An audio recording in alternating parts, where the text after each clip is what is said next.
Sebelumnya nih, saya pernah membaca sebuah jurnal, katanya gangguan obsesi kompulsif ini adalah gangguan keempat paling banyak nih, Prof. Untuk gangguan mental, benar Iya begitu, Prof? betul. Jadi memang ini prevalensinya cukup tinggi kita lihat. Banyak orang yang mengalaminya, namun sering sekali tidak terdeteksi dengan baik. Jadi maksudnya tidak datang berobat nih, Prof, Iya, ya? jarang yang berobat mungkin. Tapi kalau sudah mengganggu sekali, baru mungkin cari-cari konsultasi kemana harusnya.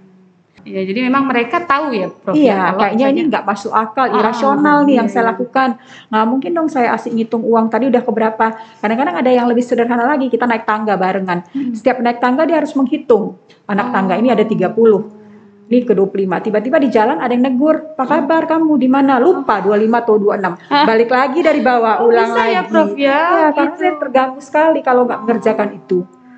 Jadi ini artinya, Prof, apakah pasien gangguan obsesi kompulsif ini harus diterapi atau harus minum obat seumur hidup nih, Prof? Assalamualaikum warahmatullahi wabarakatuh. Salam sejahtera, salam sehat jiwa.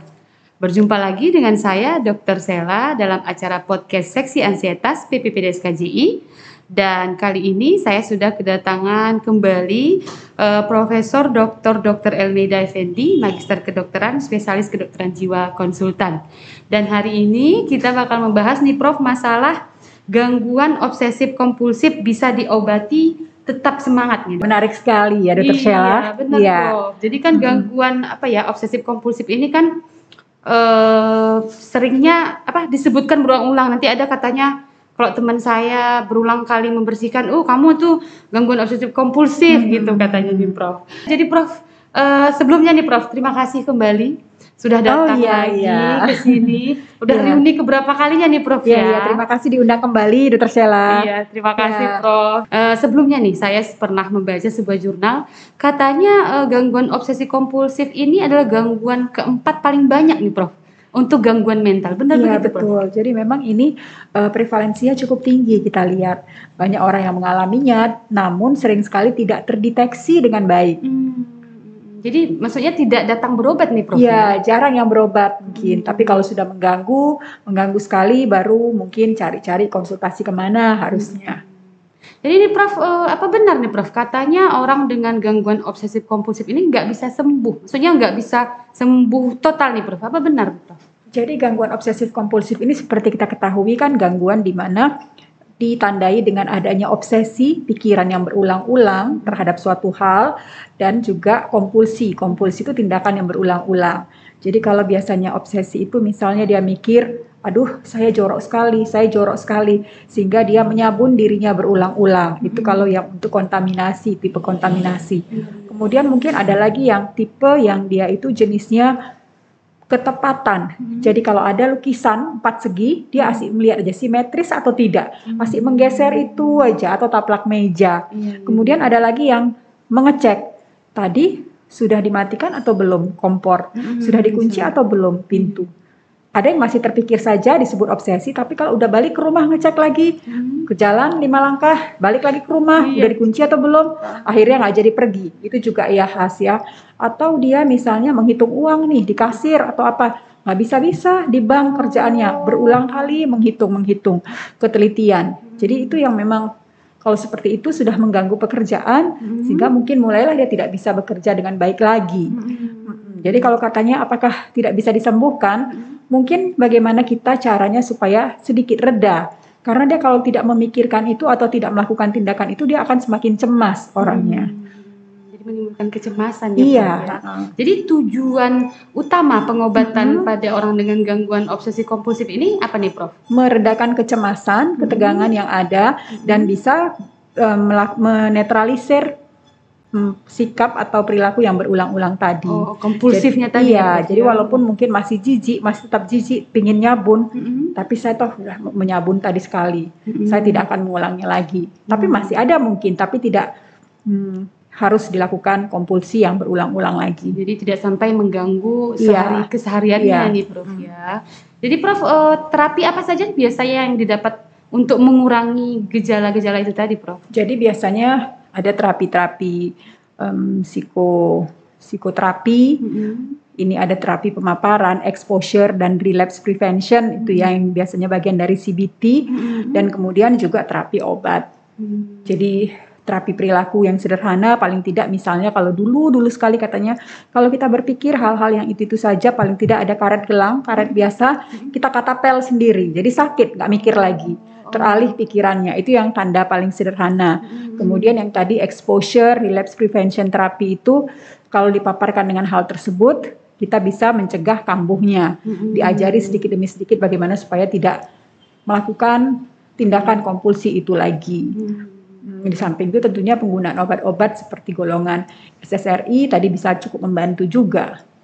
Jadi ini artinya Prof, apakah pasien gangguan obsesi kompulsif ini harus diterapi atau harus minum obat seumur hidup nih Prof? Sebenarnya nggak harus diterapi ya, sebisa mungkin iya, dan obat mungkin nanti pada satu kurun waktu tertentu dia akan membaik tanpa obat, dan kemudian kita cukup maintenance, bisa diobservasi saja. Jadi memang cukup lama menggunakan obatnya, tapi biasanya bisa terkendali, terkontrol, dan ya sama seperti penyakit umumnya lainnya nanti bisa kambuh-kambuhan lagi ya.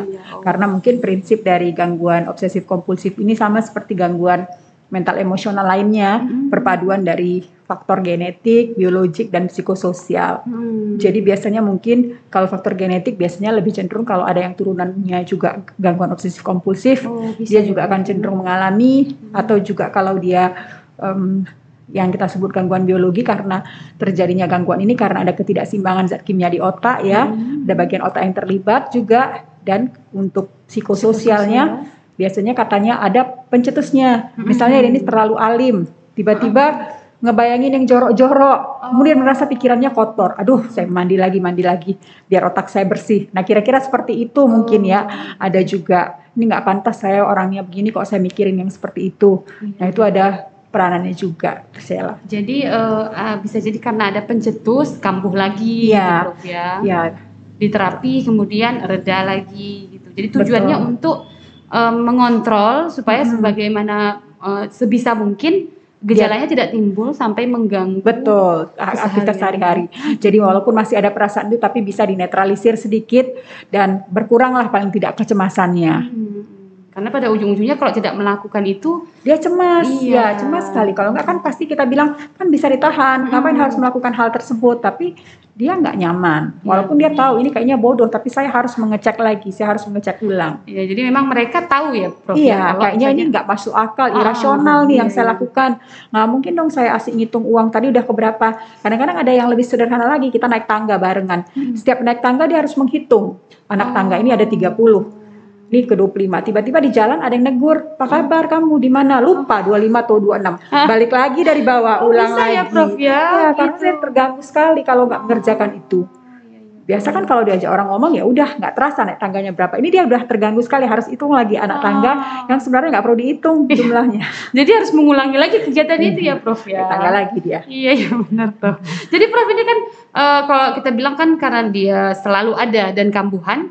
Kalau misalnya di rumah nih Prof, tiba-tiba ada pencetus tadi ya, stres atau apa gitu. Ada nggak hal yang bisa dilakukan oleh penderita nih Prof? Ya jadi memang seperti misalnya dia sudah sedang berobat ya supaya tidak bersabun berulang-ulang, tidak menyamun berulang-ulang. Mungkin dia boleh tulis di kertas, saya sudah bersabun sekian kali, tidak perlu lagi. Dia baca, setiap dia mau sabun, dia angkat tulisan itu dia baca. Jadi untuk menyetop pikiran dia itu.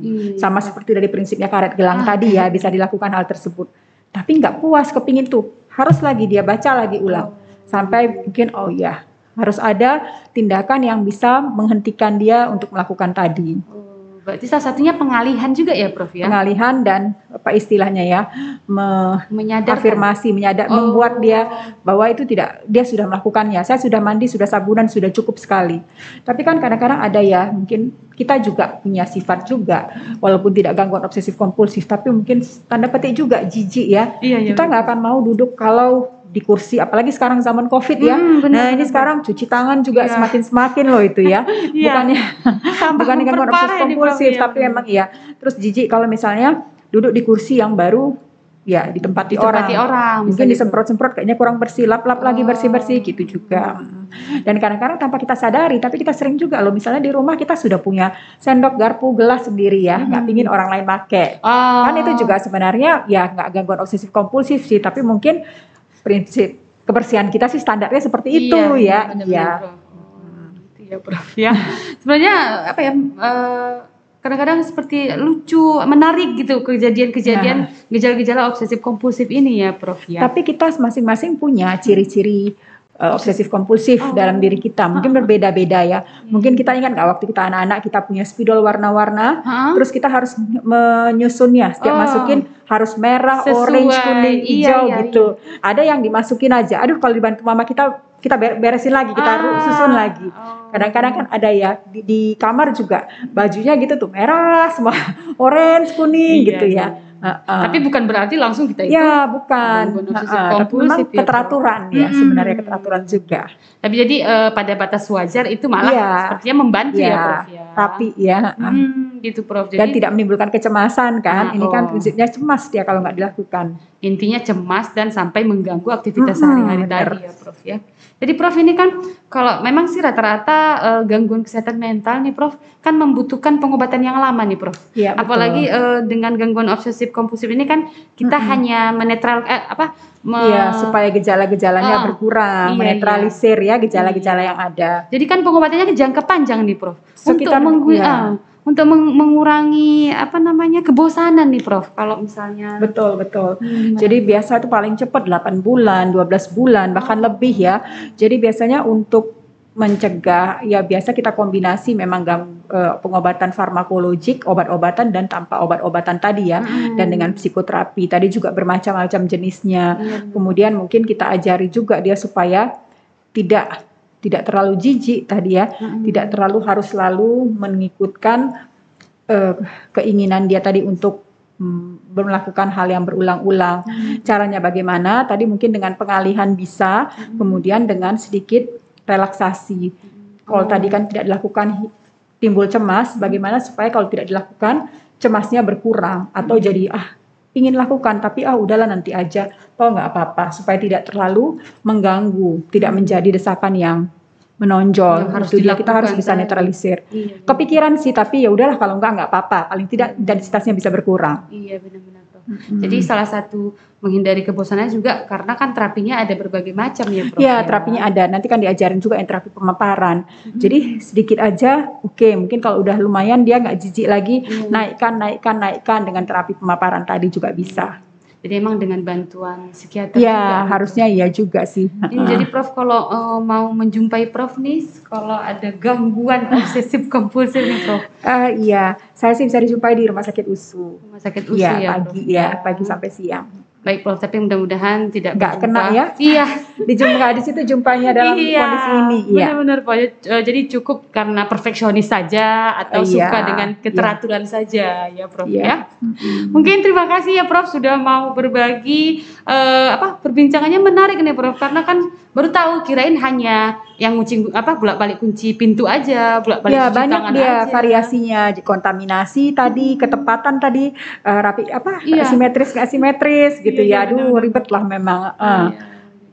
Dan kadang-kadang nggak sadar ya Prof ya kalau jadi kadang-kadang kita lihat kenapa kulitnya terkelupas semua, mandi pakai sabun cuci. Ternyata enggak, sabunnya bagus tapi 50 kali satu hari. Nah ketahuan cuci tangannya pakai apa gitu ya. Kadang kita nggak taunya tiba-tiba karena hal lain gitu kita perhatikan lain ternyata dia ada gangguan itu gitu ya Prof ya. Baik Prof, terima kasih banyak nih Prof untuk kesekian kalinya berbagi lagi dengan semua pendengar podcast atau yang menonton YouTube. Mudah-mudahan bermanfaat bagi kita semua nih Prof. Saya ucapkan terima kasih banyak. Kemudian mungkin seperti yang saya sampaikan tadi, gangguan ini tidak kita sadari seperti kalau misalnya untuk Prof ya, mengenali diri sendiri, ternyata saya ada gangguan nih Prof. Itu sebenarnya gimana Prof? Bisa nggak Prof ya? Sebenarnya sekarang banyak sekali ya istilahnya rating skill yang bisa kita lihat apa-apa saja, self rating scale kalau Bisa kita ya, Prof, buka ya? bisa kita coba-coba juga ya. Tapi mungkin tentunya kalau kita udah merasa, kita alangkah akuratnya kalau memang didiagnosis oleh psikiater sendiri. Gitu ya, Prof, ya. Jadi Baik, Prof. ada Yale Brown obsessive compulsive namanya. Itu kuesioner, Prof. Ya, Yale Brown YBOC ya scale. Jadi itu bisa untuk sendiri ya, Prof? Bisa sebenarnya, kita bisa searching aja, kita lihat-lihat berapa nilainya. Jadi itu untuk screening awal nih, Prof. Boleh, ya. Prof. Oke, Prof. Terima kasih banyak, Prof. Sama-sama, sekali Dr. lagi. Sheila. Iya, nanti di lain waktu mungkin tidak bersama saya karena ada rekan-rekan saya juga nih, Prof. Bergantian nanti mewawancarai Prof ya, Prof ya. Terima kasih, Dr. Sheila. Mungkin itu saja untuk episode kita kali ini. Perbincangannya sangat menarik, mudah-mudahan bermanfaat bagi semua yang mendengarkan dan semua yang menonton di YouTube. Kita jumpa lagi dalam episode-episode selanjutnya. Saya ucapkan dengan tiada kesehatan tanpa kesehatan mental. Salam sehat jiwa. Wabillahi taufiq wal hidayah. Assalamualaikum warahmatullahi wabarakatuh. Waalaikumsalam warahmatullahi wabarakatuh.